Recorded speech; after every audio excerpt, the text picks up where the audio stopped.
and welcome to Real Geek Media.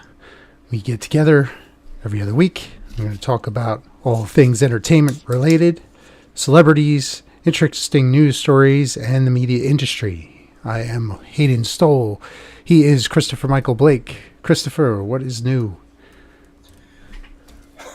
This week, March 1st, my book Seance, Summer's End Witches series comes out, premieres. I'll also be at Monster Mania on March 8th, 9th, and 10th in Cherry Hill, New Jersey.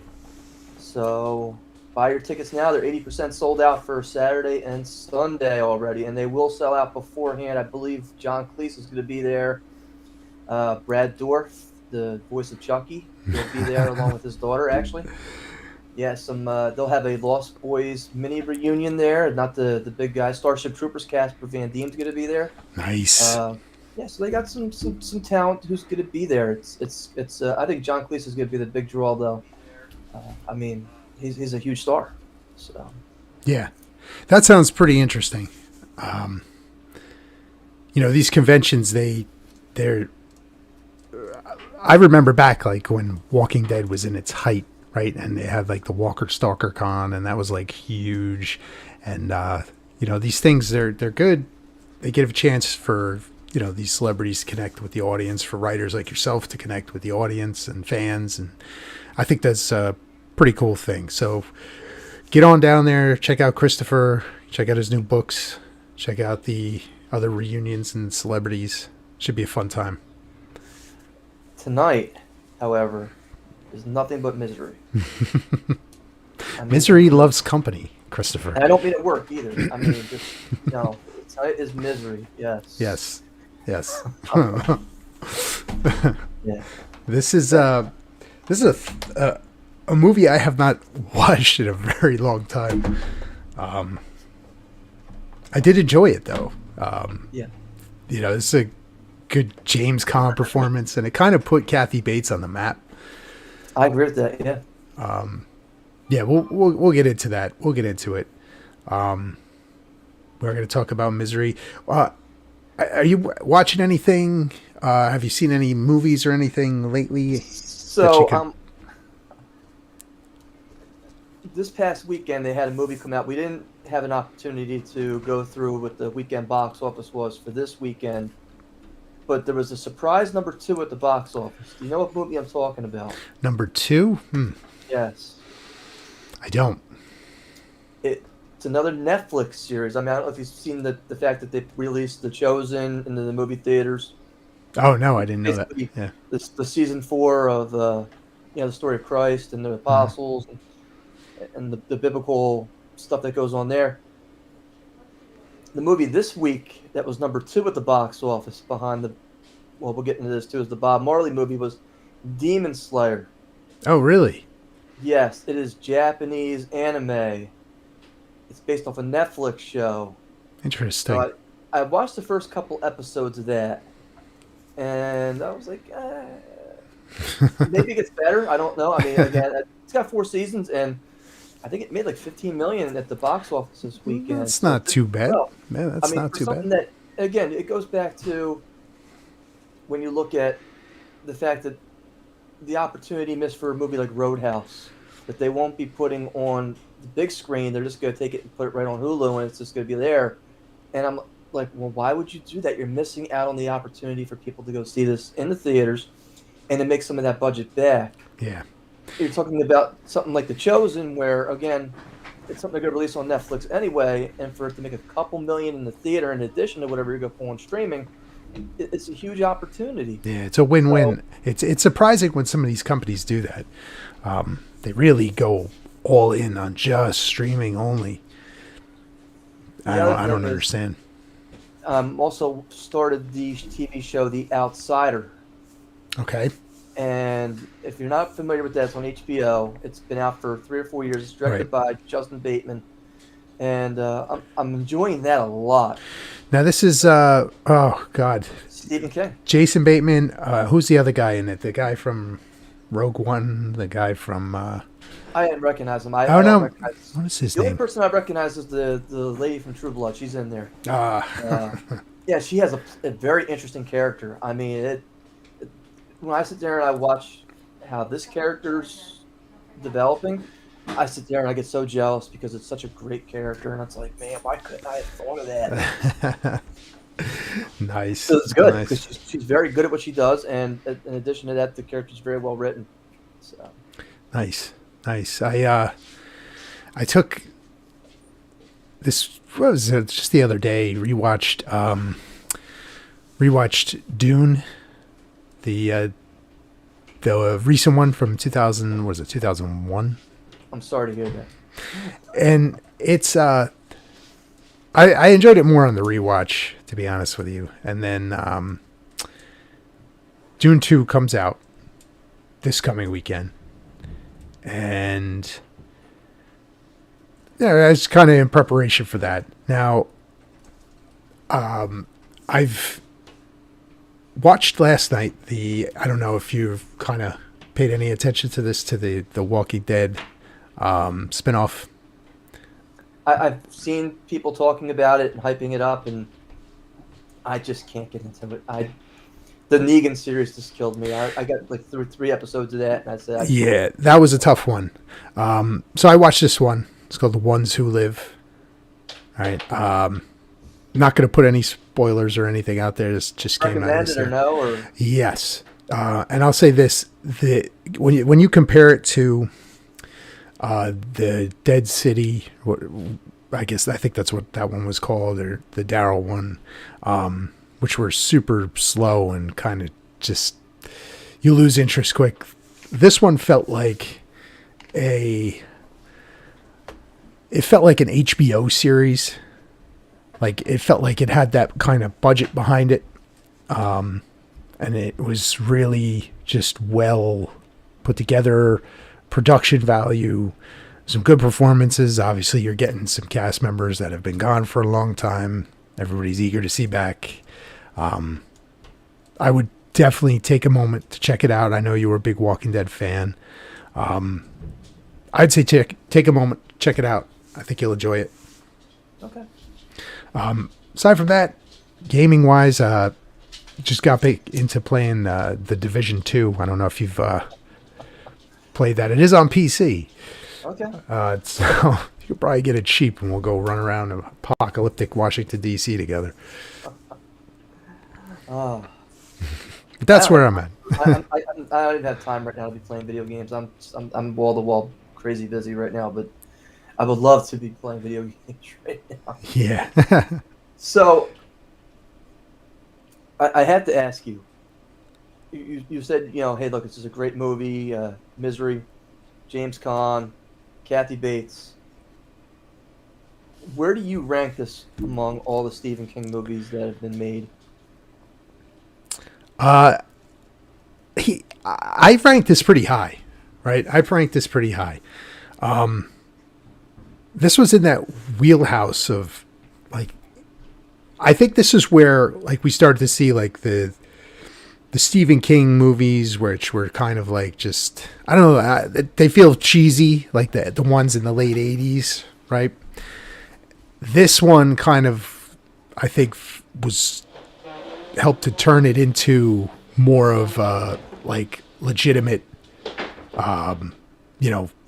legitimate film. You have James Caan, you have Kathy Bates, you have a horror story directed by Rob Reiner, but it's taken seriously, right? There's some tongue-in-cheek stuff, like just the way that Kathy Bates kind of goes about, how she's pretty much torturing James Caan. But I really feel like this was kind of the turning point. Then you start to see, like, some of the other Stephen King movies following this, put a lot of, stock in them. They didn't feel as cheesy. I don't know. Maybe it was just people took the subject matter a little more serious for film. But I rank it up higher. How about you? So I sit here and I look at this movie and I say, is it probably top 5 Stephen King that's been put out there? Absolutely. Does it beat Shawshank?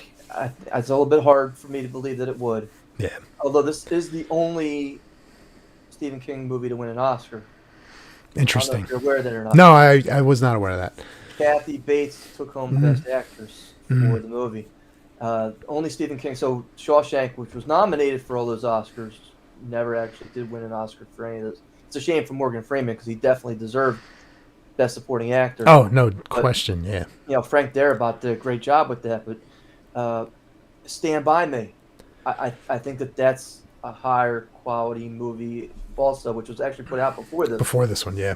And Yeah. if you look at why Rob Reiner got the opportunity to even direct this film was because of the job he did on Stand By Me. Stephen King saw Stand By Me and was like, "Well, you did such a great job. I'm only going to let you either produce or direct this movie." And that was the only way that he would sell it to Castle Rock. He wouldn't sell it to anybody else, the rights for this film. And so I sit there and I look at those two, and then I got one of my personal favorites. And if you take out the ending, it's a lot better film, I think. The original Salem's Lot from I think it's 77 or 79. Wow, just talk about a town being overrun by vampires, and the start of vampirism, and Mm-hmm. the people who are cowards. And the book is one of my favorites, and so I ranked that up a little bit higher as well. And then I'm gonna give you one that's probably it's a good movie. The ending is on it's great, but it's kind of mediocre till it gets to that point. Is The Mist with Thomas Jane. Yeah. I mean, look, does the ending get any better? I mean, really, it just does not. That And, that was a good one. Yeah, that was definitely a good one. They're all and good. then All those ones that you mentioned are good. Yeah. yeah, but so I had to put Misery underneath of all those. However, I'm going to throw another one out there. I think Misery is better than this movie for sure. Again, we just got done mentioning Brad Dourif is The Night Shift. Mm-hmm. I don't know if you remember it or not. Yep. Yep. Like the big dragon in the basement of the, Yep. the cotton factory, and I forget who the actor is who plays the boss, but he's fantastic as a ruthless, egomaniacal, sexist boss, and he does a great job. He passed away recently too. It's a shame, but it was like I didn't recognize the guy, and I've seen him in so many movies, and I'm like, wow, he did a good job with a bad accent. It was a terrible accent. But, yeah, Misery's definitely up there. What is your interpretation of, when you look at the movie Misery, of Kathy Bates? What's her intention with this whole thing? What's she gonna do with this? It's it's like a comment on super fans, crazy fans, like over the top fans. They get so invested in the character and the stories that it's their reality. It's her pig was named Misery. Like it's when you get to that level of fandom, it's like a cautionary thing, right? Like it's just entertainment. It's just a story. It's just a book, but there's always somebody who may take it. They live it. They breathe it. I think it's an interesting topic, like to show, like, okay, this is what could happen. A crazy fan, right? And then Stephen King does his thing with it, and you get this crazy character. I think it's definitely like an interesting take on that. What do you think? My interpretation is that at the end of the movie, it's implied that she's gonna do murder suicide Mm-hmm. with with James Caan's character, and I don't think that she ever actually intended to do that.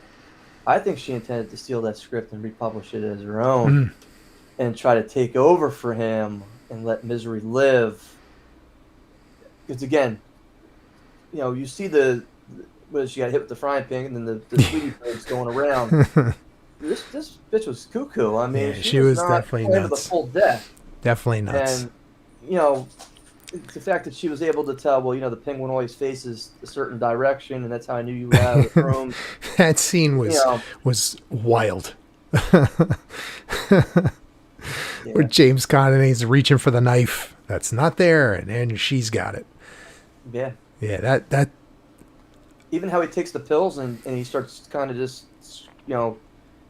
eating the shells and just taking the stuff and putting it in the wine, and they go to dinner, and hey, I want to invite you to dinner, and we're gonna have this nice dinner, and oh, can you go get me this and candles? And he spikes the wine, and what happens? The wine glass gets knocked over, and it's like, oh, Yep. if only it had worked. I mean, Yeah. she would have been home free. Yeah. Just a Now, very, very well done, like that stuff. Just very great. And James Caan was great in this too. do you think so? Yeah. So, believe it or not, he was not the first choice for this role. Okay. I did not know that. So, I'm going to give you a few actors from the '80s, and all of them are very popular. And you tell me if you think they would have made her better. Was it Paul Sheldon? Yeah, Paul Sheldon character than Jimmy Caan. Because I don't hate to say this, but in the book, he really, not the book, but the movie, James Caan actually plays a very reactionary type of character. Everything kind of comes to him. He doesn't take the initiative with almost anything except for trying to get out of the room, and then maybe trying to work out with the typewriter. So here we go. Kevin Kline. I could see it. Better you stick with Jimmy Caan, or you go? No, I mean, it's hard. I think Kevin Kline probably would have knocked this out of the park. Okay, here we go. You ready? Michael Douglas. Oh man. And by the way, all these actors were actually considered and offered the role. So Yeah. Okay. I think he would have done a great job too. Harrison Ford. Interesting. I could see the other ones more than Harrison Ford. Dustin Hoffman. Interesting. I think Michael Douglas might have done the best job out of those. Robert De Niro. No. No. I got some coats in the back of the alley. You want to get that? Al Pacino. Oh God. I don't know. I mean, you're talking. This is 1990. This is like what, right around Scent of a Woman, Pacino. Yeah. So it might have been interesting if you had Pacino in there. That's a great movie, by the way. Scent of a Woman. Yeah. Richard Dreyfuss, who again was in Stand By Me as the voice narrator. All these actors could have really done a great job here. The next one is the one who I would have picked. I have an affinity for this guy, Gene Hackman. Oh man. I mean, I can't ever sit there and tell you a bad film I've ever watched Gene Hackman in. So, Wow. So how'd they settle on James Caan? These other guys. Okay. Believe me, the list isn't done yet. Oh wow. That's a lot of big name actors. Robert Redford. Wow. Passed on this. William Hurt said no twice. And the one that was very close to having the job and actually declined, because he helped give Rob Reiner some idea on the character, was Warren Beatty. Oh, that's interesting. And Beatty had to turn it down because of his work on, take a guess what movie? Dick Tracy. Unfortunately. I mean, is that not the biggest train wreck and, possibly one of the biggest train wrecks? Yes. Again, at the time, it was huge. I mean, McDonald's toys and everything else, Madonna, Pacino, all these big name actors playing all these bad guys. And yeah. I mean, that was the blockbuster hit of the summer that year. It was, yep. I mean, it's all coming off the heels of Batman 89. Yes, exactly. And it's like the same kind of, aesthetic. Yeah. Now, I'll throw one more actor in there. He wasn't offered the role, but there was a Broadway production of Misery. And he actually played Paul Sheldon. And the name's going to be like, wow, really? I didn't expect it. Bruce Willis. I can see it. I did not. I can see it. But, I mean, they got a picture of him on YouTube playing, I guess, with Laurie Metcalf. Mm-hmm. And he's she's bringing the typewriter over to him, and his leg's in a wheelchair. And yeah, so. That's very interesting. But you could sit there and you can look at all those actors and be like, I could see it. They all kind of fit that type of role. Yeah. Pacino, De Niro, probably not. Kline, And Caan's a great actor. William Hurt, I really like. William Hurt, yeah. Robert Redford, probably not. Hoffman, I think, would have done a great job. Harrison Ford, no, probably. I would have probably ended up going with Jimmy Caan too. Dreyfus, Michael Douglas, yeah, absolutely. I really Beatty. Oh, I mean, maybe we sit here and we take him for granted a little bit because of Dick Tracy. I don't know. He's a good actor. I watched Bugsy, and I love Bugsy's great. It's a great movie. I mean, in my opinion, and he's been in a lot of movies like that where he plays the love interest or yeah. But so that's interesting. Interesting stuff about Misery. Wow. Yeah. So how about Annie Wilkes? Would you be surprised that Kathy Bates was not the first person that they wanted to go for that role? I mean, after hearing the laundry list for Paul Sheldon, it would not surprise me. So they only mentioned one person. Okay. Who turned down the role of Annie Wilkes, and I'm so glad this person turned it down. I don't need to see this person at all. It's Bette Midler. Oh no. Oh, exactly. Oh, no. Yeah, no, that wouldn't have worked. Yeah. That wouldn't have worked. No, Kathy Bates was perfect. And again, it put her on the map at the time. So yeah. I really just, I get no problem with what happened. You think about how many big movies that Kathy Bates has been in now, Titanic, the American Horror Story franchise, and those are just the ones I'm naming off the top of my head where it's... Still getting work. Oh, Fried Green Tomatoes. I mean, just... It was huge. It was a huge, huge, huge hit for her. And like you said, she won the award. And, all the work that she's been getting since. I mean, good for her. She knocked it out of the park. I mean, it was like it was just the perfect crazy person. So it's funny, the sheriff in the movie, the guy who's running around reading the Paul Sheldon books and has an idea that something really probably bad about this has happened to his dad. Richard Farnsworth. Yep.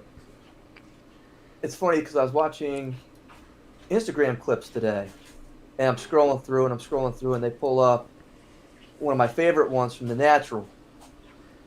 And Michael Madsen's getting ready to go up to bat, and you got Wilford Brimley telling him, "Go sit down." and Hobbs, grab the bat, you're getting up the plate. They pan over to the assistant manager, and it's Farnsworth, and I'm like, I'm doing this podcast tonight, and there's Farnsworth right there. Now, the guy was in over 300 movies. I had no idea. An actor since, the 1920s, I believe, or doing films since the late 60s, and he was in The Outlaw Josie Wales, but he was on another favorite movie of mine. I didn't realize it, and I'm sitting there remembering, as I'm sitting there looking at his movie dossier, The Getaway with Alec Baldwin. Yes. And yes. Legs at the time. We were talking about Batman just a second ago, but yeah. And what was her name? Kim Basinger. Oh, thank you. Yeah, Val Kilmer too, right? But no, James Woods was in that movie, and again, I'm sitting there trying to think, well, who was Richard Farnsworth in the movie? And he was the guy who picked him up at the end at the Mexico border, and they gave him the money, and we're like, oh, here, by the way, we're nice people. We just murdered a bunch of people at the hotel. Don't worry about it. But I'd like that movie. It's one of my favorites. And again, it's another Michael Madsen, Richard Farnsworth type of movie, and it's like, wow, okay, all right. And again, we got an affinity for Michael Madsen. For those of you who don't know, we have an affinity for Michael Madsen. It's just not man love over here. It's mutual. And maybe, it is what it is. Yeah, so that's but Richard Farnsworth did it. For me, he really just did a nice job in the movie. Yeah. And the kind of slow town, small cop who really who takes his time with things. Yeah, he was great. Yeah. And you're right. He's that type actor, just pop up in something. And like you said, you were just like the Leonardo DiCaprio in Once Upon a Time in Hollywood. Point at the screen. Yeah. So, of course, the defining moment in the film is the legs. Hobbling. Yes. And the monologue that Kathy Bates gives, you remember what it was? They talk about, yeah, It still sticks with me. I mean, even 2 weeks later after I've seen this movie, it's like, yeah, that dialogue that she gives is just so. You yeah, remember it? yeah. It was about the what was it? The slaves, right? Was that, correct me if I'm wrong? Like, Yeah, and in when, Africa, in the diamond mine. yeah, But the you diamond can't mine. kill Yeah, them because they run away. yeah, You have to make sure they go back to work yes, because that's what you're making sure that they can go back to work. So we gotta yeah, hobble them, make sure they can't run. yeah. And Hit. did you know in the book it wasn't a hobbling? Okay, what was it in the book? She cuts one of his legs off Ah, okay. at I the like end. the movie version better. It's funny because they had a director lined up, and the director said no, uh, because of that scene. He didn't want his film the foot being cut off. Hmm. So I guess the director was actually George Roy Hill. He directed Bush Oh yeah, Cassidy's yeah, The yep, Sting, Slapshot. So he backed out of the movie because of that one part, and of course it ended up getting changed. And it was so much better because they changed. I mean, I yep. flinched when it happened, Oh and they yeah, don't even show the second leg getting hit. yeah, It's all yep. so. I mean, When she puts the block in between his legs, and he's just kind of like pleading, and then the camera cuts up to her, and she's got the sledgehammer, and you're Yeah. like, oh. First time seeing that was just like, oh my god. And he's just like, please don't, please don't. yeah, they're saying it's actually pretty calm. I would have been flipping the fucker out, but Yeah, he's actually, please, Annie, you don't have to do this. Please. Yeah. You really don't. And bang. I mean, yeah. Now, special effects wise, do you know how they did that scene? No. His legs were actually cast out of gelatin. Oh, Yeah, I had interesting. no idea. I had really no idea. Interesting. So the prosthetic ankles that they used were actually just made out of gelatin. They slipped his real legs into the holes Yeah. of the knee. Yeah, Wow. yeah. Movie magic, people. Uh, again, but for me, it's at what point do you think in the movie that Paul Sheldon realizes I'm in trouble here? No, I'm seriously. I mean, I think like he's onto it, right? Like I think when she's I like you can see like he gets to that point where he's like, all right, I gotta get the knife, I gotta, just defend myself here because this is getting a little crazy. I the way she just comes on, and it's just like he's kind of discovering like, wow, she's nuts, right? She is nuts. I need to get out of here. Like specific moment, I don't know. I really like just like when she says the penguin faces, whatever, like that is so chilling to me. Like who noticed that? Who would notice something like that, right? Like she's touched in the head, and like just his simple like what and then he's still reaching for the knife and it's not there. Like I love that. I love that. Like as far as like what specific moment, I don't know. What do you think? so there's a scene where she comes back from town with the paper, and he pisses her off and says, "Hey, it's the wrong kind of paper." Right. Yeah. It smudges. It smudges. Yeah. And she kind of tells him at that point, "Yeah, I really didn't call the hospital, and really I ain't quite a publisher, and really no one knows you're here. Yeah. Basically, you're fucked." And he's like, before that, everything's a great bliss lie that, hey, I'm a nurse and I kind of Yeah. helped out. I did CPR, and I was kind of following Yeah. you because I always wonder about being a writer myself, and I know your pregame ritual in terms of how you open the champagne and you have that one cigarette, and I just was wondering, and I was kind of following you, and it was a good thing I did because here you went off the cliff, and I kind of saved you from the car wreck. But I couldn't help but take the satchel with me, which I happen to know also because it was in a news article with you that this is the only copy that you possibly have based on an interview you gave 10 years ago. Yeah. And this is again because you don't trust computers and fax machines and everything else. It's like, yeah, you're in some real trouble here now at this point. And then we're gonna bring the barbecue pit in, and we're gonna burn your manuscripts here. Yeah, Mr. Man. Yeah, I'm not really. Yeah. So yeah, I mean, I can only just picture just doing something like that with something like that you created. It's like, oh, you want me to torch the entire thing? It's just, I don't know.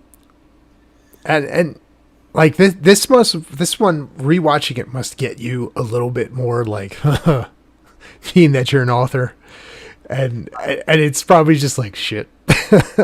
It's funny because I go to a lot of horror conventions. For the last 2 years, I've probably done more than 30 or so, and I have the regulars who come. I've had people go to some of them just because I'm there, and that amazes me. And it's the only reason that they showed up. And believe me, some of these conventions can be dead. And I see these people, I'm like, oh, hey, how did you find out about this? Oh, it's because of your Instagram page, or we saw it posted on your Facebook. And all I can say is I've never had a bad experience in terms of the people who say they're fans of mine, who come to my table, hey, do you have anything new? Anything that's out? And these are people who stop by my booth, whether I don't have anything to sell them or not. And I'll come around the table, I'll take some pictures with them.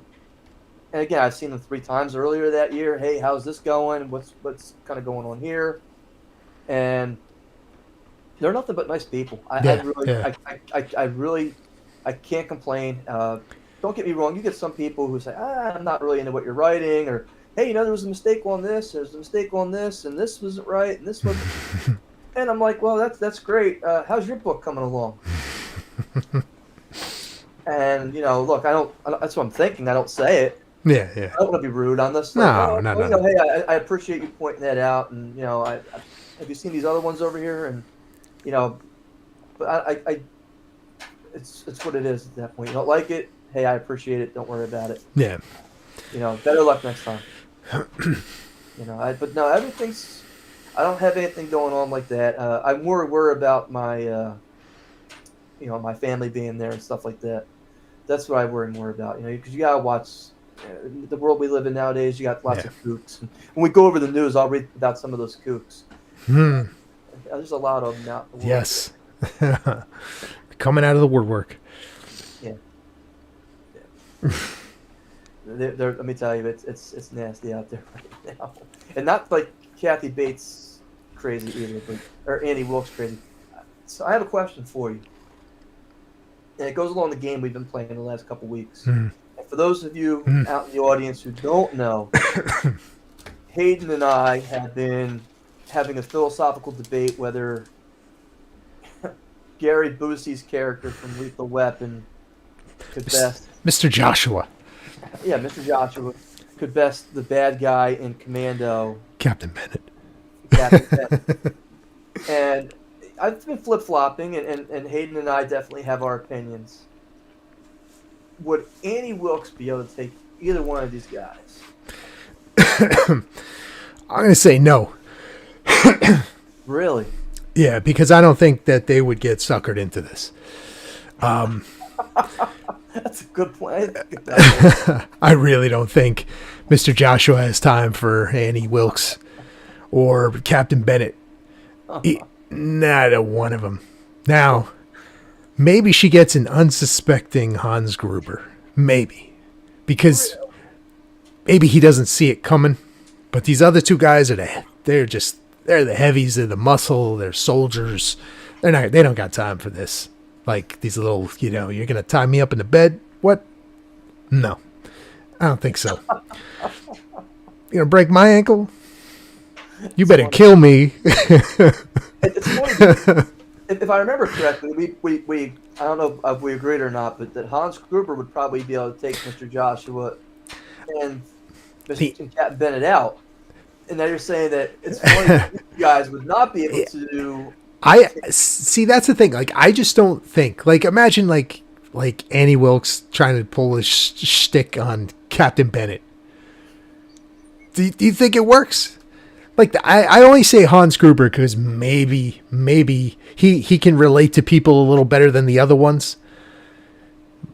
You know, like he's trying to relate to Mr. Takagi before he shoots him in the head.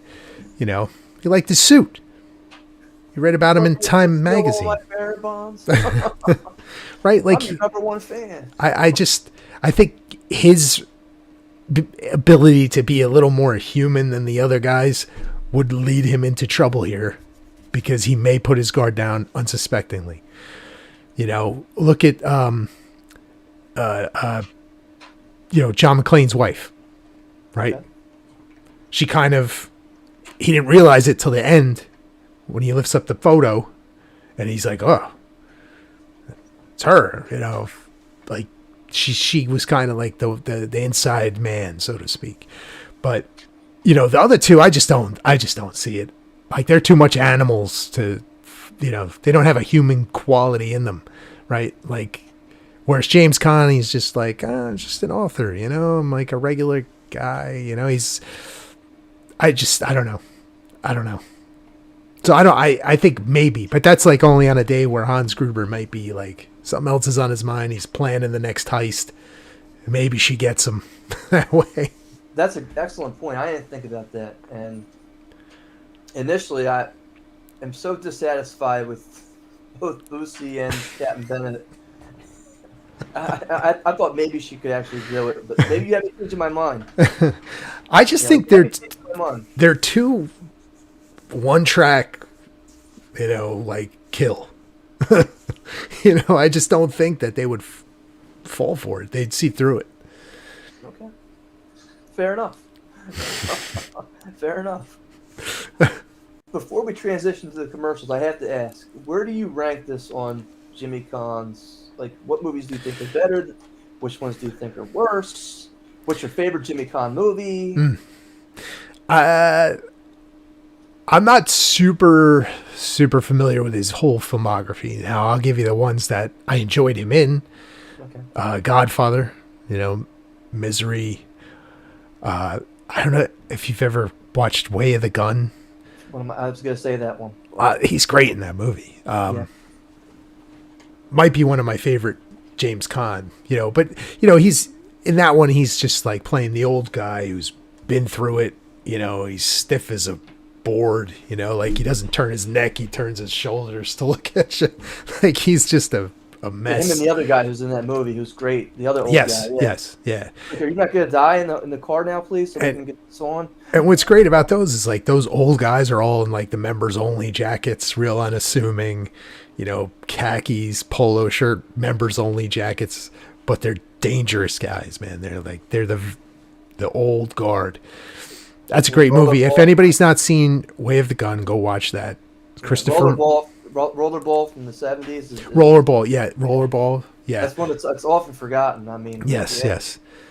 Yeah. I had to go with that. But for me, Way of the Gun, the shootout by the water fountain, for me, that's Mexican standoff all day long. Oh, it's so good, man. So good. And for me, the movie up to that point is almost flat. Benicio del Toro and Ryan Felipe, they do an okay job, but it's that the shootout that really that moves me at the end. It really that pulls me in. It's a great modern Western. I look at that movie as like a companion piece to the Wild Bunch. Like if you want to watch a modern type version of Wild Bunch, where you know you have people so desensitized to violence, like the scene where they're in. We're getting off on a tangent, but I got to make this point. Where they go into the clinic, right? And you have Taye Diggs and the other bodyguard coming down with Juliette Lewis, and you have Ryan Felipe and Benicio del Toro trying to snatch her, right?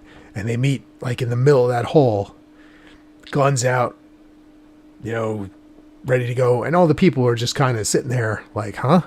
Nobody's moving, everybody's desensitized to the violence until they yell them to get out, and then they all just run for their lives. Man, I love that movie. It's such a like movie that nobody's seen, and it's just a great movie. Christopher McQuarrie, director. He wrote Usual Suspects.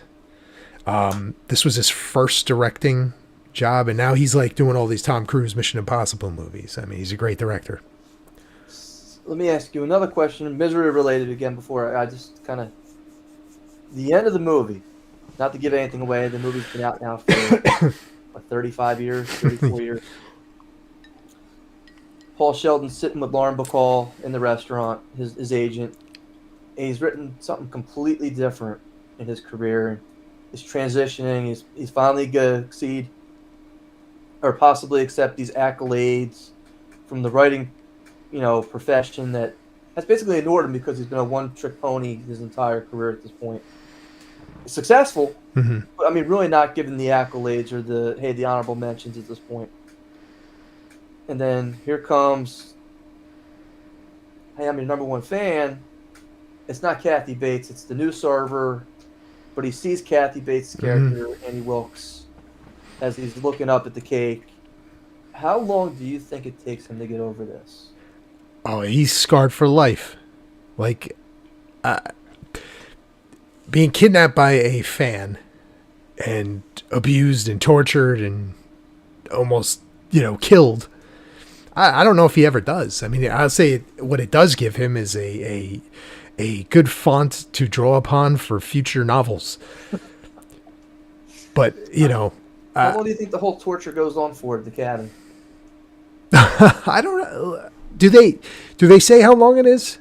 I think there's a guess. I think the guess is 6 to 8 months. That's wild. Can you imagine that? I mean, I think he's got to go through being healed up. That's going to take probably at least a month to 2 months. What she say? He had half a collapsed lung or something like that? Yeah. Or in the initial accident, you have to give him CPR. I mean, that's broken ribs. Yeah. You're breaking ribs when you're doing CPR. I mean, yeah. I've heard them crack firsthand. So, yeah. That has to be at least 2 to 2.5 months, and then he has to go back and start rewriting the whole book. I know for me it takes 2 to 3 months to write a book, and I don't want to say that mine are not as page heavy as probably Stephen King's. So, yeah, he's definitely traumatized for the foreseeable future, in my opinion. He may never get over this. I mean, this is just like. It could be the thing where she goes, "Oh, I'm your biggest fan," that just triggers him. Just like, oh my God, like, get me out of here. Get me out of here. Whenever he hears that, he turns into like the, he just, oh my God. I don't know. Like, I think he's done. It's just always going to be there. I don't think he's going to get over that. That's such a traumatic event. Do you think he rewrites that misery again?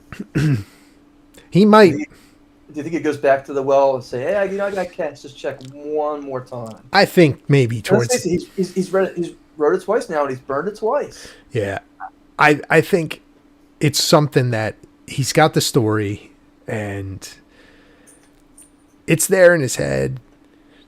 Times get tough. Maybe he's got to go back to the old reliable. Pop up the Misery book, and there it is. It's going to depend on how his new direction goes. Right. But yeah, I don't know. Like, I think that kind of thing would scar the dude for life. Or it would just give him like I said, he would write some tremendous horror novels coming out of that. So we're gonna break for commercials, and we'll pick up with the games. So here we go. From Christopher Michael Blake, author of the Cape May Murders, comes his new book, Seance, book 1 of the Summer's End Witches series. When Nancy moves into her ancestral state, her new friends and her discover a book of spells that catapult them from the social wallflowers of Talbot High School to the popular girls of the school. But not everybody is happy with Nancy's newfound popularity, and when the spell book is stolen, the whole town of Summer's End is threatened, leaving Nancy and her friends to risk their lives to save the town, while also running the risk of exposing themselves as witches. Can Nancy return things to the way they were and find time to date Talbot High star quarterback? Find out March 1st. That's Friday, when Seance is available on Amazon.com and BarnesandNobles.com. Is your business looking for an affordable way to gain and attract new clients? Real Geek Media and Entertainment is now offering sponsorships on their podcast and website. What's that? Your business can't afford a sponsorship? No problem. Consider running an advertisement during one of our podcast shows. Advertising starts as low as $50. That's right, just $50. You might have that much money in your wallet, but not after Christmas. Visit realgeekmedia.com, click on the link for sponsor us, advertise with us, or donate here to get started. Again, that's www.realgeekmedia.com. Christopher, I gotta say, I'm hyped for the new book. I appreciate that. And I'm like ready. I said, it's definitely a break from what I've written in the past. You see, I have a horror, murder mystery, and then science fiction thriller, and this one's young adult clean fiction. And I'm excited. I've read it 7 times, preparing to put it out before giving it to my editor and everything like that. And I have not got tired of reading book 1. That's great. Yeah, that's good. I mean, usually I'll get to like the 7th time I read something, and I'm like, why am I reading this again? And my eyes start to hurt. I want to bang my head on the wall, but this is not. I didn't get that feeling from this book. I could probably go back and reread it again. And it's a quick read. I just had 2 people read it, and they said they read it in 4 hours or less. And so if it's that engaging, you want to sit down and read it in 1 day or 2 days. That's great. Yeah, great. Yeah, we're excited. Go check this out. March 1st. So, are we ready for let the games begin? Games begin. So, I have to ask. We need to make a music movie, apparently.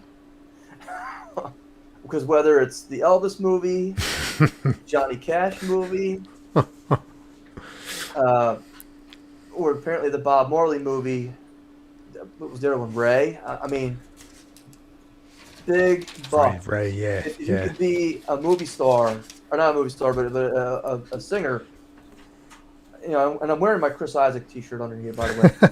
I want to mention, he had his own show on Showtime for 4 years. So it's not understandable. But apparently we need to put a movie out about a singer. Because these things make bank. Bank. Yeah. Have you seen what the Bob Marley movie's been doing? No, I haven't looked at the box office trying to All right, so avoid it. Opening weekend, you guessed $12 million that it would take in. I guessed 9. The actual number for the weekend, opening weekend, not both weekends combined, because I think it's actually grossed over 100 million now.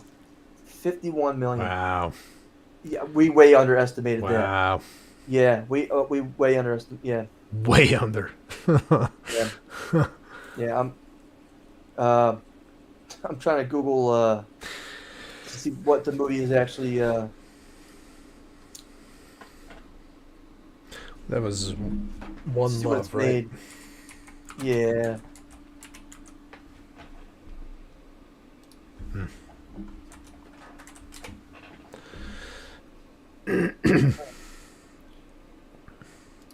That is 120 million. Wow. That's insane. 120 million. I mean, I haven't heard anything good or bad about. My coworker today was singing "One Love." Oh. Well, So I guess he liked it. So I mean, there you go. that might be a singing endorsement, right? Now I'll give you the second movie that we kind of glanced over, and it was one that was not very popular. But again, maybe we need to make one of these movies because it made bank too. Winnie the Pooh, Blood and Honey 2.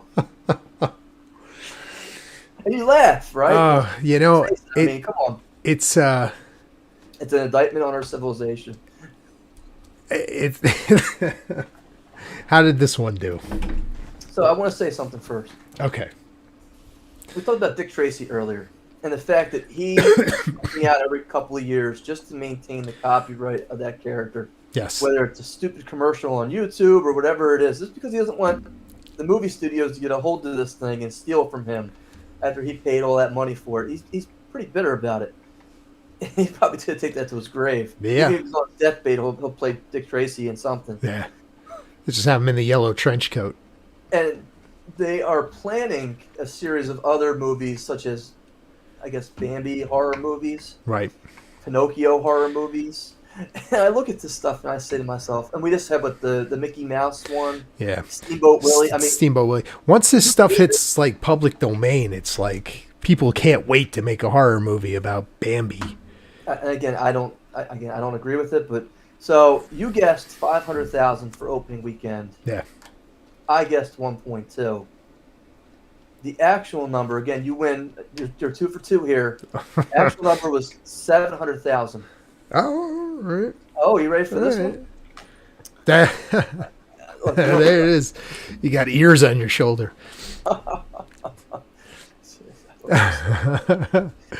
The movie so far, and it was made on $1 million budget, Hmm. which was 10 times the original one was made for, has grossed in 9 days 1.75 million Hmm. before streaming or anything else. That's not terrible.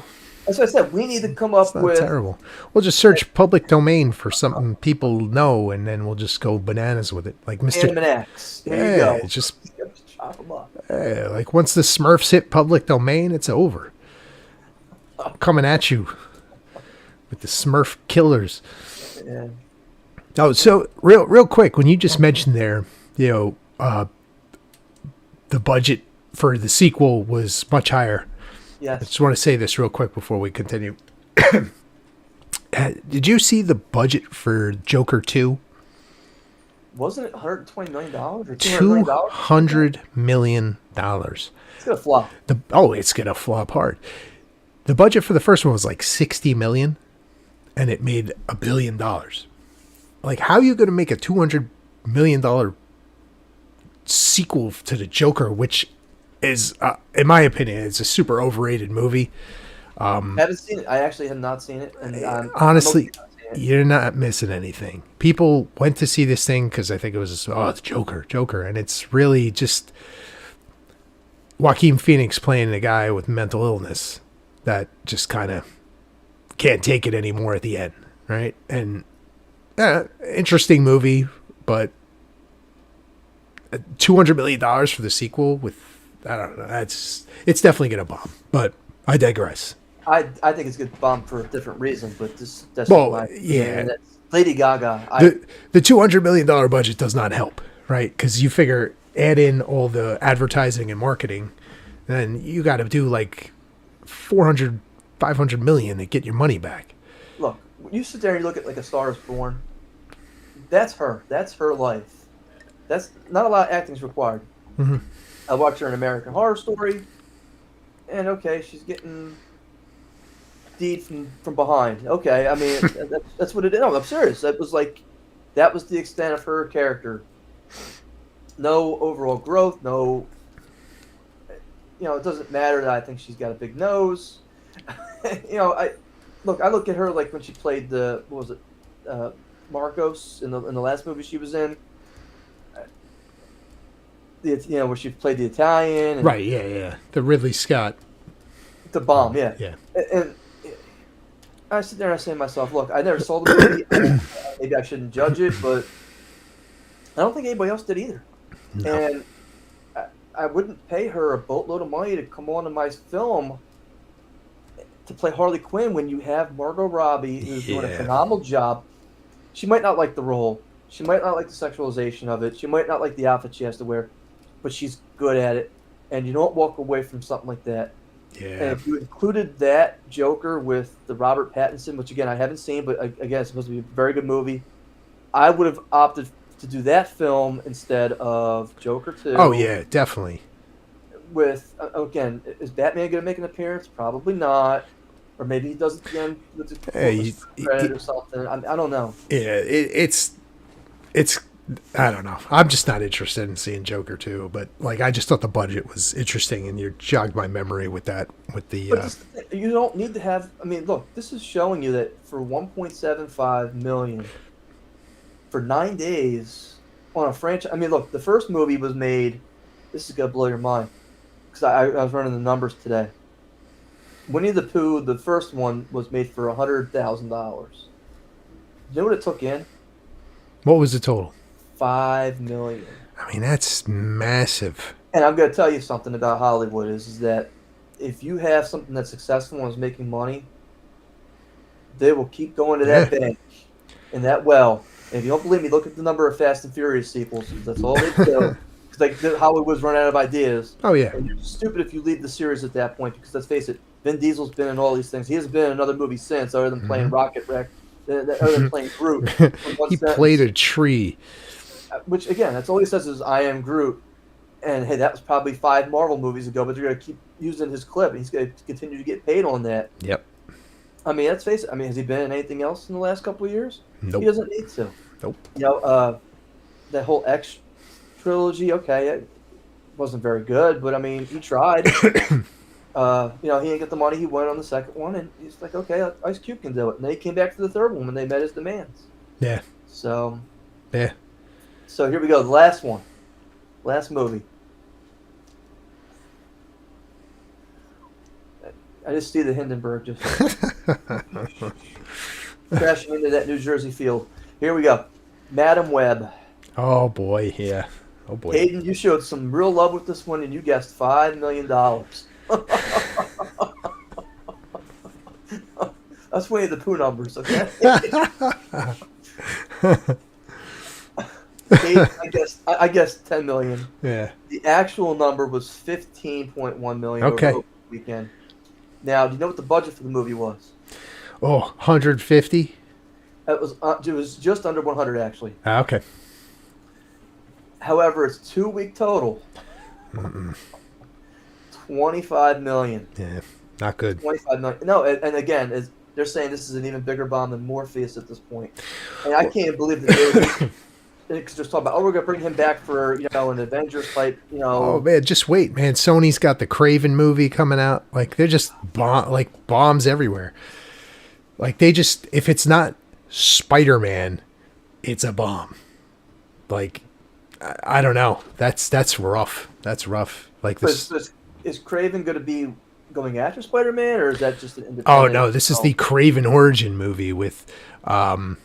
Oh man, his Do we name. really need that? I mean, why not just have him show up? I don't understand. I agree, but you got Russell Crowe playing Craven's dad, and what is that? I can't remember the actor's name. He played Kick-Ass. What was his name? He was Quicksilver in Age of Ultron. He was in Bullet Train. He was one of the. Don't get me started with Bullet Train. I can't do it tonight. I forget his name. Oh man, let me see. I'm gonna look. He'll probably be the next James Bond. Oh, don't tell me that either. Don't tell me that either. What's this guy's name?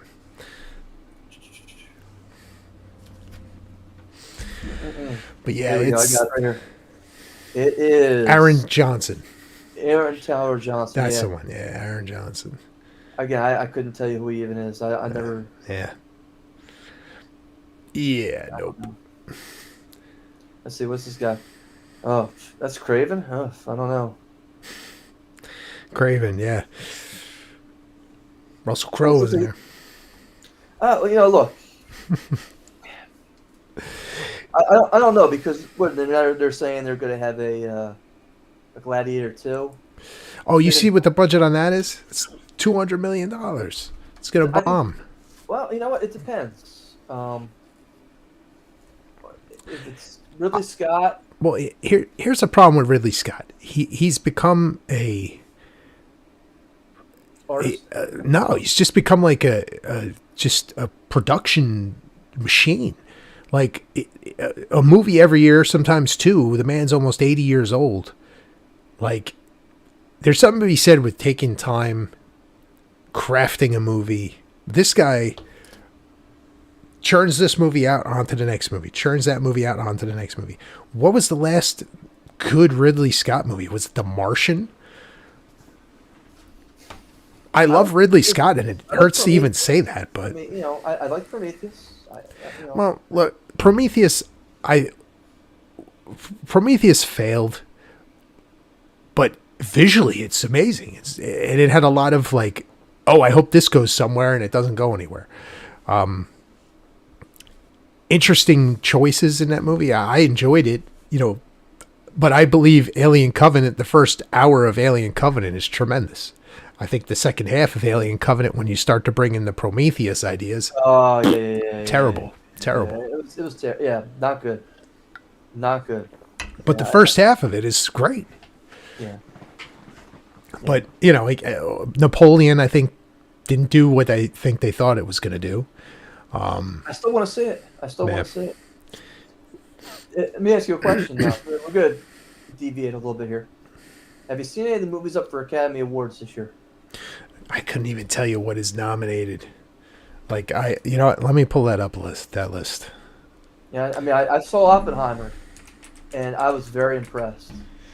And I really was impressed with Robert Downey Jr. in the movie, and I think he deserves best supporting actor. So that's just my opinion. I know he's probably not going to win it, but he was just amazing in the movie. I saw The Holdovers as well, and I could not have been more disappointed in that movie. I was Really? excited Okay. to watch it. I love Paul Giamatti. His character in the movie is not bad, but I sat there and was like 2.5 hours of nonsense.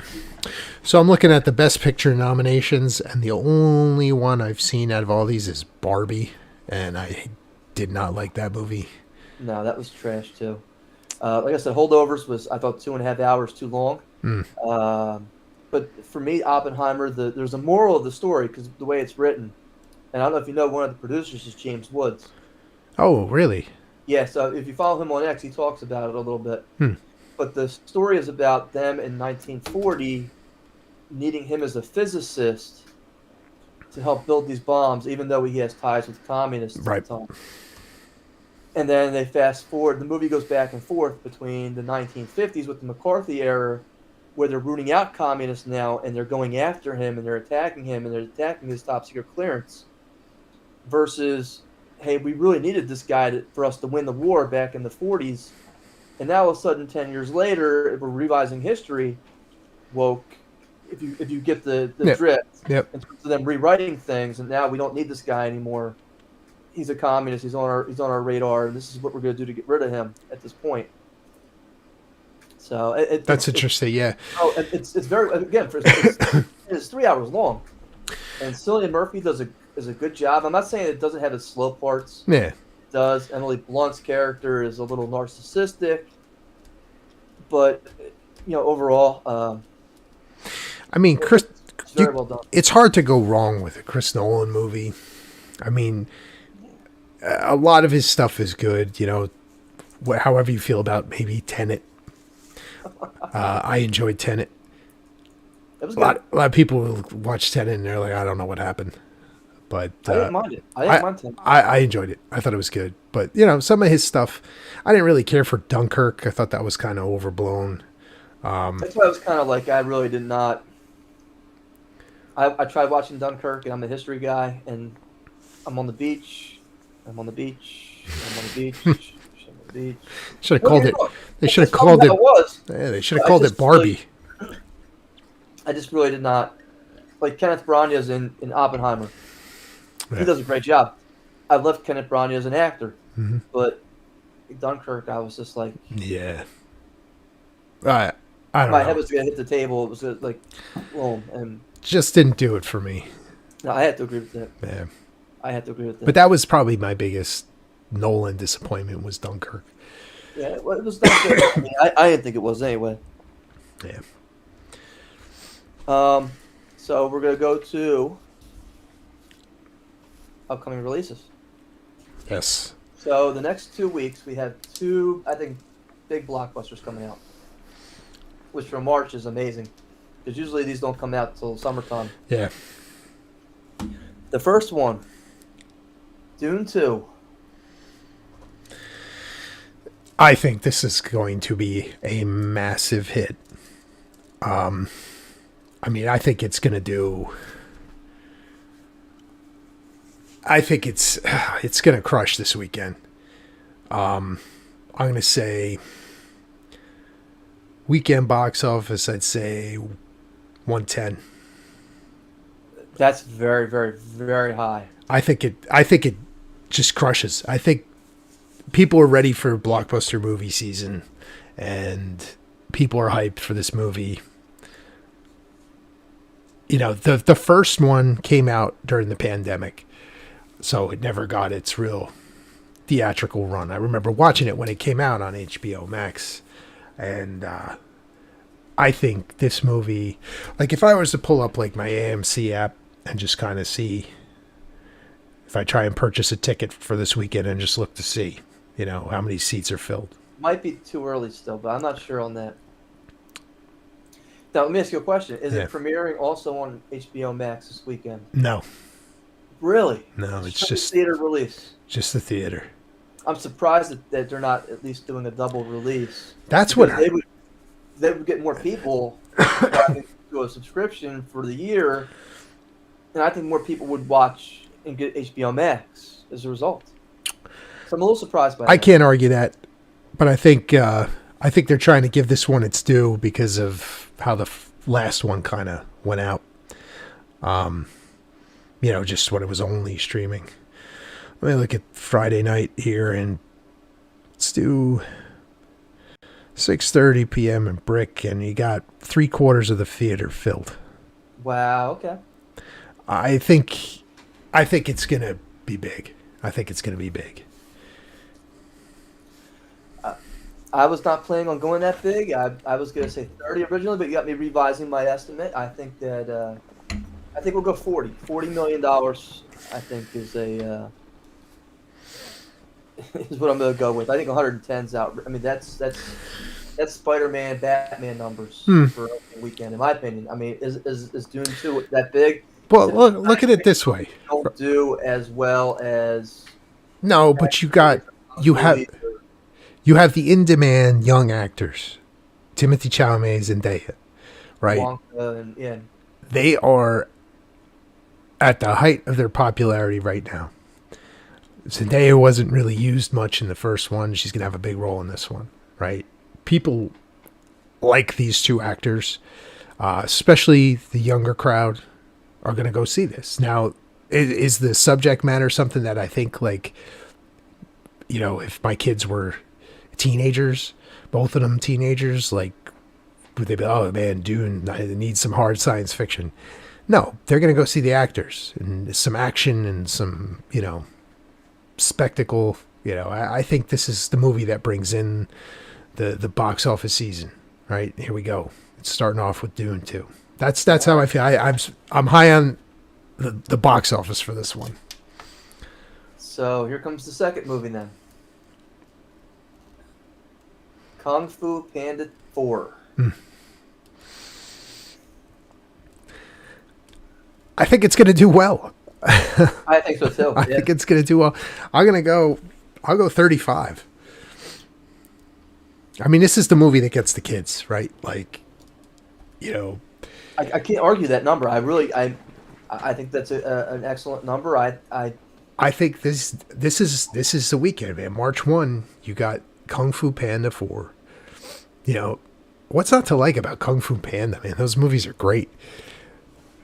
I can't argue with that. I'm sitting here saying to myself, and I'm gonna go a little bit less. I'm gonna say 27. Now you got Jack Black playing. I think they got most of the other cast returning, maybe one or two. They always do. Of course, you're full to lead these series once you get in. Yeah. So when you got like it's the full cast returning, Jack Black is a very likable actor. It was great in Super Mario Brothers. I mean, yeah, he's a fun actor, and I think it's going to be good. And this is, you're going to see the box office spike here, right? Like, I don't know what future weeks have, but you're going to have people going back to see Dune again. You're going to have the people who missed out on Kung Fu Panda. They're going to go see it next weekend. Easter is early this year. These movies are still going to be around come Easter break. So, all told, I think you're looking at some big movies. And for Dune, again, they're going to make a third one. They're already talking about a third one. So, there's no Winnie the Pooh, Blood and Honey too. I'll tell you that. I mean, once you get Christopher Robin repping the gang, like door to door. He's bigger in these movies. They can't because he's still under the trademark. So that's the sad part of the whole thing. Yeah. I mean, there's plenty of well to use for Eeyore and Piglet You know, Christopher Robin. I mean, Well, that's Cillian Murphy's next role is Christopher Robin, right? Like, he could be in the third one, take over the role. It's the right age. I don't know. Maybe he puts the Winnie the Pooh mask on. I don't know. Oh, Oh, all right. Are you ready for the depravity of what is humanity and what I'm? oh gonna yeah. Here we read you go. in terms of the news. Here we go. So we're a little late getting this episode of Real Geek Media out, but here we go. Valentine's Day. Hayden, how much did you spend on Valentine's Day for your wife? And if you don't want to feel comfortable saying that number, I'm sure you had to get something for Holly too, right? Oh, listen, we're all busy over here. Like, we don't have time for that. I hope you got a record at least. So, Listen, this is you're talking about a corporate holiday. No, I'm is that how you sell? I can't get you anything for today. well, And I don't know. if she Listen. buys that, let me know. I need to rethink my options. You don't need nothing. I don't need nothing. $180 I spent with. Ooh, God bless Yeah. you. Oh yeah. Look, man, I'm still sick, but it could be worse. Now I'm gonna throw a number out there.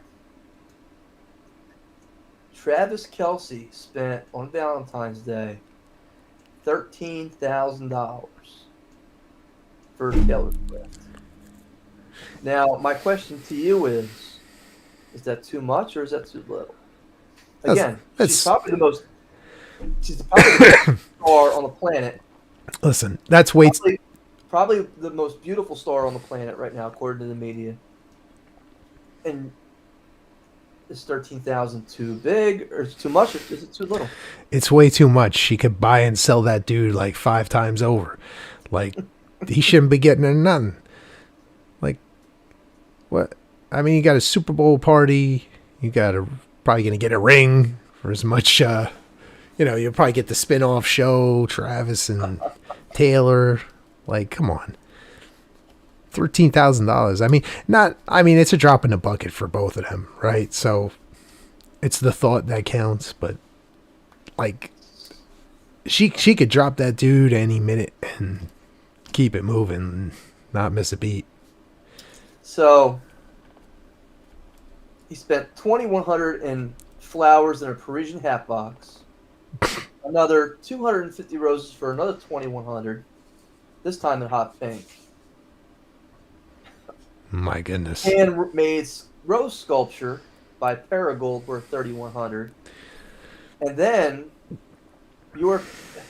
a black beret from Dior for $1,100 and a Bottega Veneta handbag worth $5,100.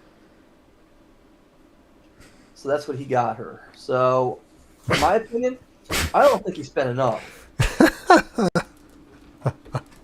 That's my opinion. Listen. Look, the fact that we know how much he spent, could put a dollar amount on it, is that all? I mean. I'll say this, though. Why should she care? She could buy any of that stuff, like, on, like, a whim. And not even. Counts. It's the thought that counts. And let me ask you a question. If you're one of Travis Kelce's ex-girlfriends, do you think he spent that much for them? No. No, not a chance. Not a chance. If he broke $1,500, not a chance. That's a lot. Yeah, because he was the breadwinner in those scenarios. This one, he's not, right? Like, he's not even close. No. Like, so I don't know. I feel like the whole thing is silly, right? Like, he bought her a beret, like that might be the most useful thing there. A handbag and some flowers. I mean, I just don't even know. Like, this is where we are, right? Like, I don't know, man. I bought you a $13,000 beret. Well, here's the question I have. I mean, she wears like a swimsuit on stage all the time. Like, what is she gonna do with a beret? She looks good in the swimsuit. It looks like an ice skate, like a figure skater, like. I got no problem with what she's wearing. We're not wearing. I'll say that. I'm like I said. If you haven't seen the Taylor Swift movie yet? No. It will be. I think it's on Disney Plus, right? This month later. I think it's like the 13th of March. It comes out. It's 3 hours long, and it's a long 3 hours. You're not gonna know all the songs, but you're gonna be surprised about how many songs you do know. and you're gonna see why. I think if you watch it, she's getting $1,000 a performance from people up in the rafters. Oh yeah. These tickets. It's very entertaining. I was entertained, and I'm not like a huge Swiftie or anything. But if your kids like Taylor Swift or they like the music, my daughter every time we're in the car now, you put Taylor Swift on. And I don't mind doing it. Yeah. That's what my daughter's into. That's what she's into. Okay, no problem. Okay, every now and then I'll put it on for you. So, but there's no chance he spends that much money next year, right? It's like the first year infatuation, and then the cliff kind of happens. It's like you've already hit your peak, and it's like I don't know. Like that whole thing is so bizarre to me. Like when a celebrity dates another celebrity, I find it just so weird. I just don't know what the appeal is. Like because they can handle it. That's the whole thing. He's a celebrity who's been on television. You date a regular person, it's kind of like. I'll give you the example that I'm thinking. But when you have the behind the scenes person, like I don't know, I feel like that's a little. I don't know. I like the celebrity with celebrity is always weird to me, but that's Hollywood, right? Like that's, you know. But here you go. I'm gonna give you the example. You ready? If you're a regular Joe Schmo and you're dating Taylor Swift, and then here comes Ed Sheeran, who's ugly as sin. Okay, he is, but he's very talented. Mm-hmm. Very talented. I mean, I like his music. Ed Sheeran has to walk in and say, this guy, Joe Schmo, might be dating her now, but if she's dating him, more than likely, big pop star over here can land it. And it's the same thing with a guy who would date, say, an OnlyFans model. This is my opinion. It's very hard as a straight guy, a normal guy who doesn't do porn or anything extra. I'm going to date somebody on OnlyFans. Because how can you compete with what that person's experiencing on camera? Even if you're the one giving it to her on camera, right.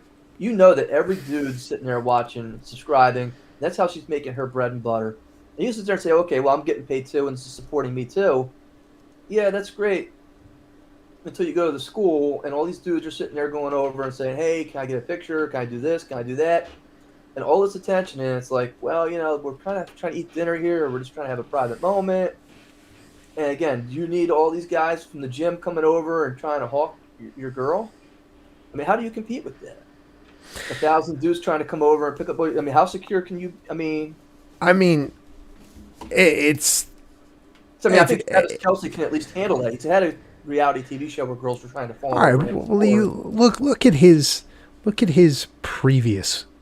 I can't believe we're even talking. I know we're all, but look at his previous girlfriends, right? They look nothing like Taylor Swift. Yes. So, like, to me, the whole thing is bizarre, right? Like, I don't get it. Like, when I look at his exes, I'm like, huh? So, I don't care how much money she has, how big of a star she is. It's weird. It's bizarre, right? Like, but okay, you know, it's very weird. And then you see all these videos that are out there. He's like bouncing around like a fool at the concerts, and in the strip club. I'm just like, what is this? Like, the whole thing is just beyond weird to me, and it's I don't know. Like, she doesn't make sense to me either, because this is a woman. How old is she? 32. All right, so she's in her 30s. I mean, yeah. And every song is about, like, the wrong guy, right? So if you're Travis Kelce... Oh, you know the song's coming. You know it's coming, yeah. right? Oh, yeah. So when you get dumped and you're all over the next album, like, and you're going to be like, well, Eeyore. You turn into Eeyore from Winnie the Pooh. And then... I don't know. Like, I don't know. Like, that's like a massive red flag. Like, every one of your songs is about picking the wrong guy, and here I am, I'm the new boyfriend. Like, what? Like, I don't think I want to be in this scenario. The next one's coming for. Oh yeah, that song's coming. It's gonna be called. I don't know. What do you want to call it? It's gonna be like the next Lizzo. It's like it's gonna be called. It's gonna be Kansas City Chiefs. The album's gonna be called Fumbled. And of course, Brittany Mahomes is another one I don't understand, but that's another story. It's like, I'm sure she'll be in there somewhere too. I don't know. Hung out with your fake friends. Instagram, TikTok. All right, moving on. Moving along. What is it with the West Coast and southern states? I have no idea, but apparently we have a Texas homeowner who chases down and fatally shoots a man who stole his barbecue pit because he was fearing for his safety.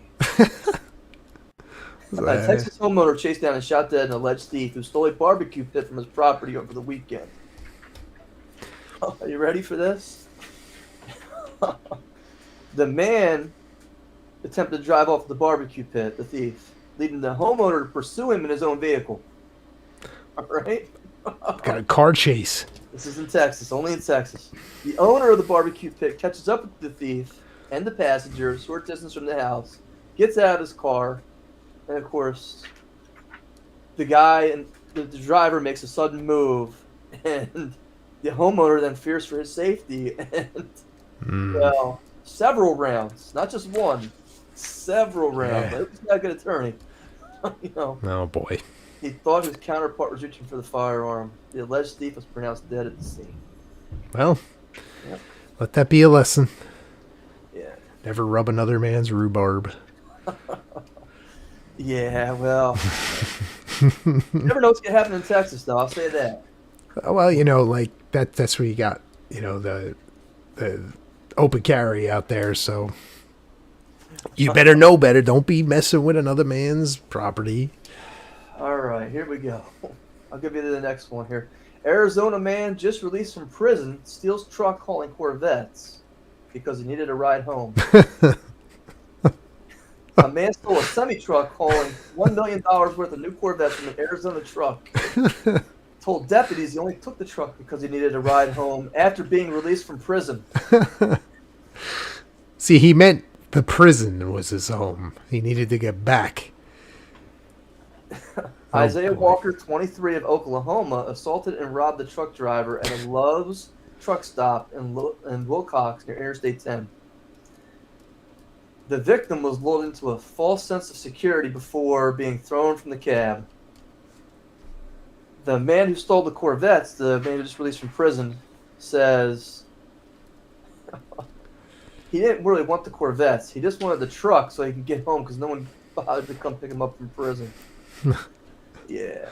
When getting an Uber is too complicated. Well, it gets worse because of the value of the vets being over $1 million. It upgraded the charges to a felony. Going right back.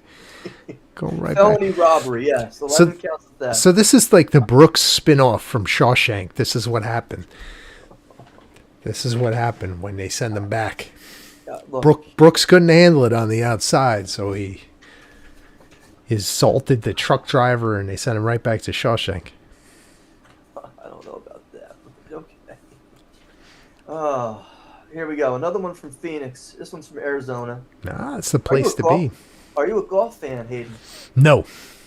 I am not either. However, I would consider it if more of this was to happen.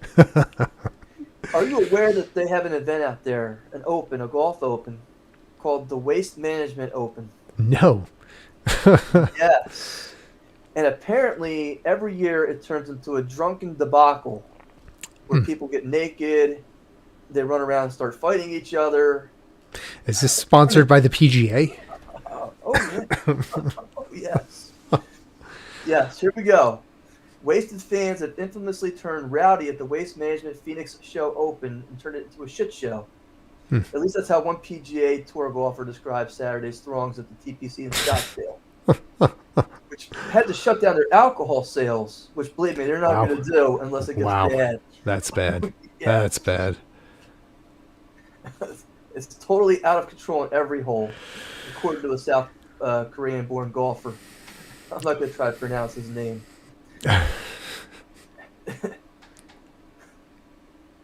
Oh man, I can only imagine.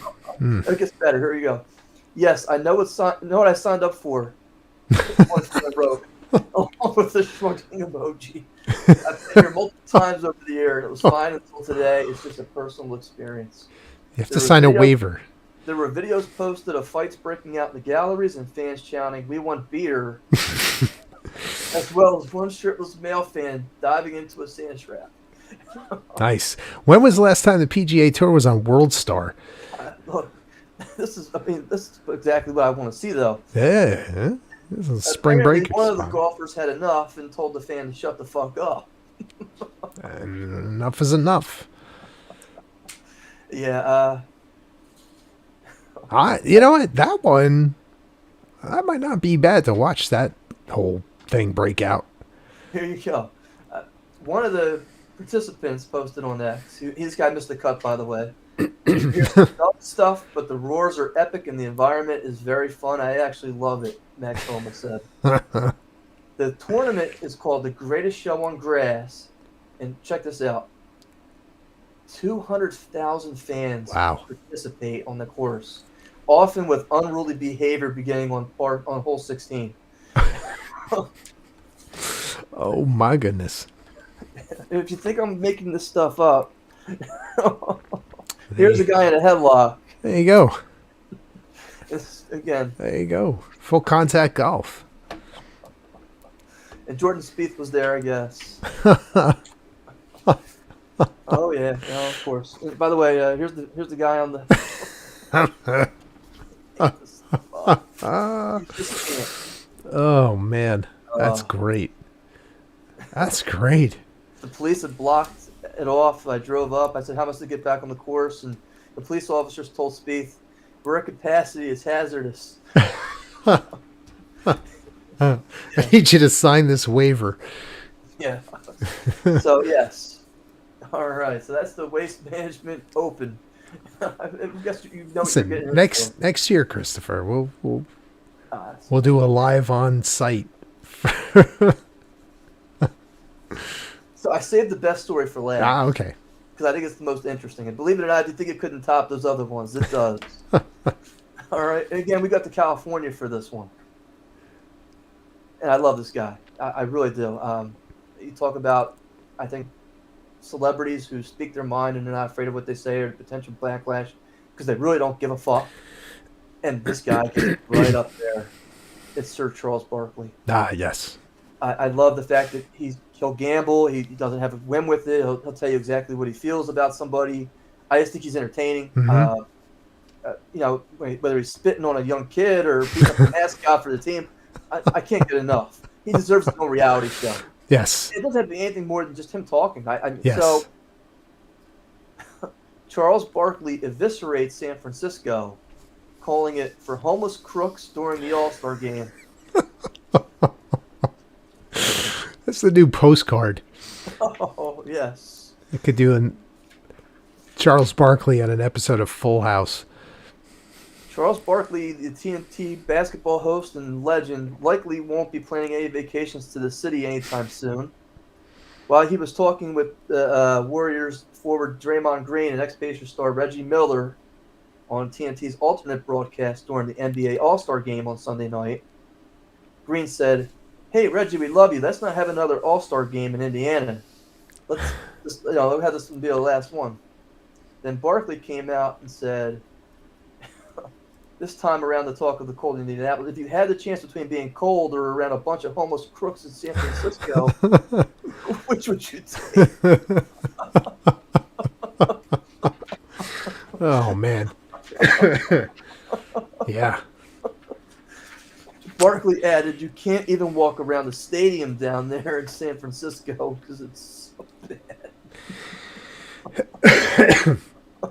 But this is like when it gets to like that level where people are openly mocking the city. It gets worse. Oh, it gets worse. Oh, it gets worse. So Green then counters Charles Barkley and says, "Oh, you can walk around down in the city down there." And Barkley says, "Yeah, if you got a bulletproof vest." Oh man. You're not holding back. So yeah. But that's like the knock on San Francisco now, right? The crime rates are up. There's poop everywhere. Well, people think that they're deliberately trying to lower the home values over there so that when they rebuild it, they can. And that's a conspiracy theory, anyway, Sure. right? I mean, look, they say it's the same thing that's going on down in Hawaii Why? right now. Yeah, yeah. But Barkley uses this opportunity to lament. Okay. The bad thing about all this rain, it's not raining in San Francisco to clean up those dirty ass streets they got there. San Francisco is a great city, but all that dirtiness and homelessness, y'all got to clean up that street. Yep. I love Sir Charles. He's the best. It's just, I mean, how do you beat that? Listen, You can't. that's the brutal honesty that a lot of people need to hear. Thank you, Sir Charles. We appreciate that. We appreciate that. Oh, let me tell you. Yeah. That's the news, Hayden. That's the news. I mean, look, if that's not Apocalypse Now, what I just read you, it's also stupidity. I mean, stealing barbecue pits. And I feel bad for the guy who committed the murder and the guy who got killed. I mean, but then you go to, well, okay, this guy just got out of prison and he's stealing a truck full of Corvettes. Steal a truck full of Corvettes. The only thing going through my head is the scene in Bad Boys 2 where they take the truck with all the cars and they just toss in the cars at the police chase behind them. Yeah. It's the only thing going through my head with that story. Or the waste management with the... Waste management open. 200,000 people fighting and getting drunk and being rowdy and, it turned... Billy Madison, I mean... But, yeah, that's exactly it. I mean, come on. Gavin, Shooter McGavin. You eat pieces of shit for breakfast?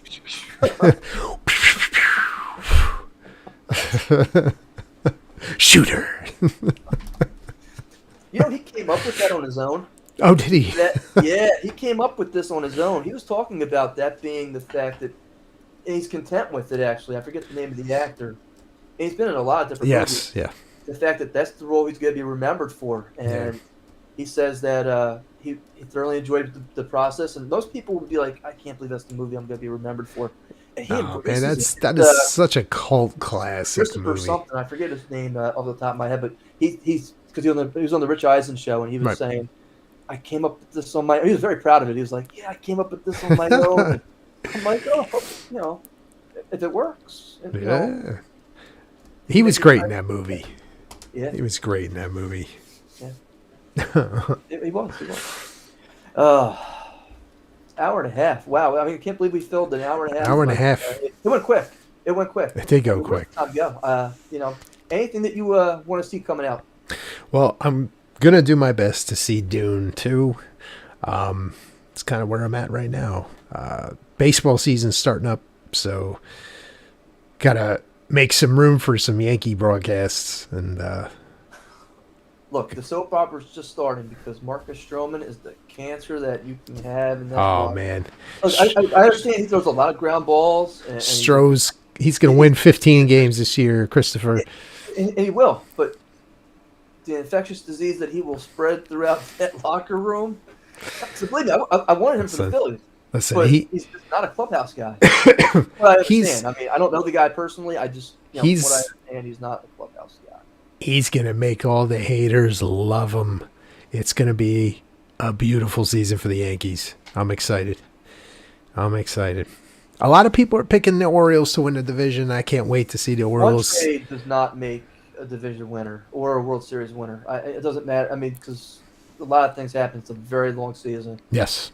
I definitely, I'm a Phillies fan, but and I think the Phillies take another step back again this year, unfortunately. Really? Look, I hate to say this, and it's the same. It's the Toronto syndrome. No. We're gonna make it to the ALCS, and then we take a step back, and then we take a step back. Toronto's garbage, though. Like, the Phillies have good players. They just think they're going to outscore everybody, and I look at but they have decent pitching.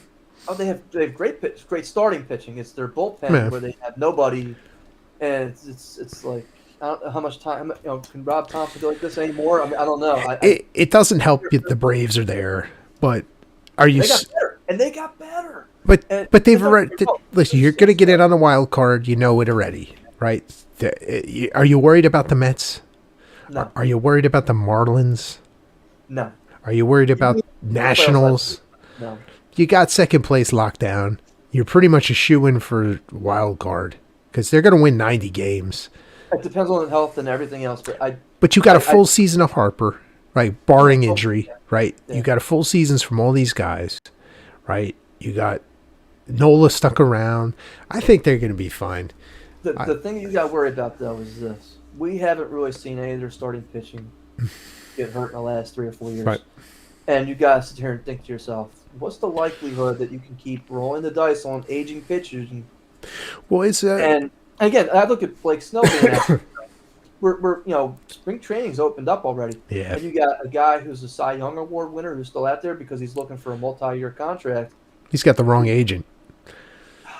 I can't argue with that. I mean, 31 years old. He only throws, I think, 2 different pitches. And some durability issues. He doesn't see the 6th inning either. But but that's the thing is that if you were to slot him in as the 4th or the 3rd in the Phillies rotation, it'd be great. Then you'd have Suarez, and then clean up Game 5 would be Tahani Walker. Yeah. I think I think we saw the best of Walker last year. Listen. He's an underrated pitcher. All right, he's an underrated. He was good with the Mets too. He's not a bad pitcher, but I think it's a contract year for Wheeler, right? I believe he has one more, but they're talking extension already. Yeah, so he's has not disappointed. I think the Phillies will be fine, but it's tough with the Braves. You're always going to be looking up in the standings with that team. Oh yeah, they're so talented. I mean, it's yeah, like you said, they get better. They got better too. Yeah, that's hard. Vote for the play. I mean, look, the collapse we had in the NLCS against the Diamondbacks was just. It should have never happened. I mean, that was on Thompson. Now let me ask you. He went to the closer for the Phillies. He went to the Orioles, didn't he? Kimbrel is on the Orioles. Yeah. You guys have got that division wrapped up. Oh, that's what I'm saying. Like to the postseason, they'll put him in the 9th, and all these Oriole fans thinking, "Oh yeah, we got the division." So Yankees are going to win 95 games. Orioles can be like mid 80s. They're going to take a step back this year. Look at their pitching. Who do they have? Corbin Burns. Corbin Burns. Look, that's why they're taking a step back, right? Those young players need to go through some adversity. They need to learn it, right? You don't come in and you put your little young group together and not do it. They didn't add any veterans. Who do they have?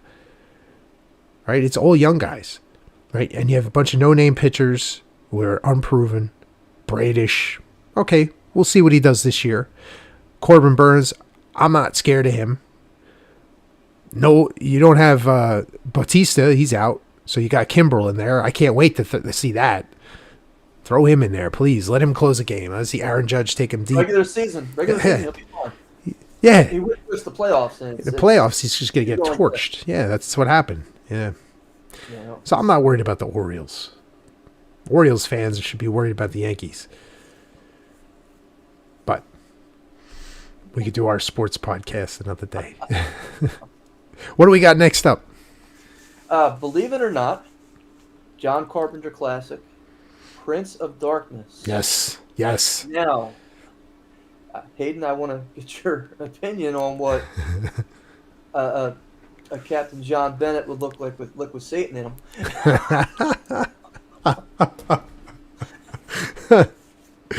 Oh, man. I mean, could the guy be any wackier? I mean, I don't know. I mean, Yeah. He's shooting semen out of his mouth. I don't know. We're gonna have like the whole pantheon of John Carpenter villains. Put them in a room together.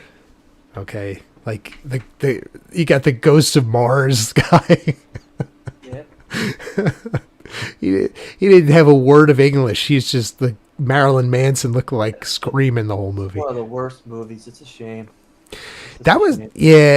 It was not good. That was like the end of Natasha Henderson's career, wasn't it? It was. And you had... It started Jason Statham's, though. It was Jason Statham. You had Jason Statham and Pam Grier. Ice Cube playing Desolation Williams. Pam Grier was in there, too, wasn't she? Pam Grier was in there. Yeah. The one guy who's always in every single John Carpenter movie. The guy... Yeah, he's in every single one. I mean, he was in They Live, and I forget what the guy's name is. Yeah. He's in that. He's running around in there too. I was on I think it was Max, and I saw Escape from L.A. I was like, oh my god, I gotta watch this. Escape from L.A. Yes. Yeah, I want to go see that in the theaters. Give me some Kurt Russell, John Carpenter. Yes, all day long. Yeah. Love it. So, Prince of Darkness. We're gonna Next, try and get that at you next week. Yep.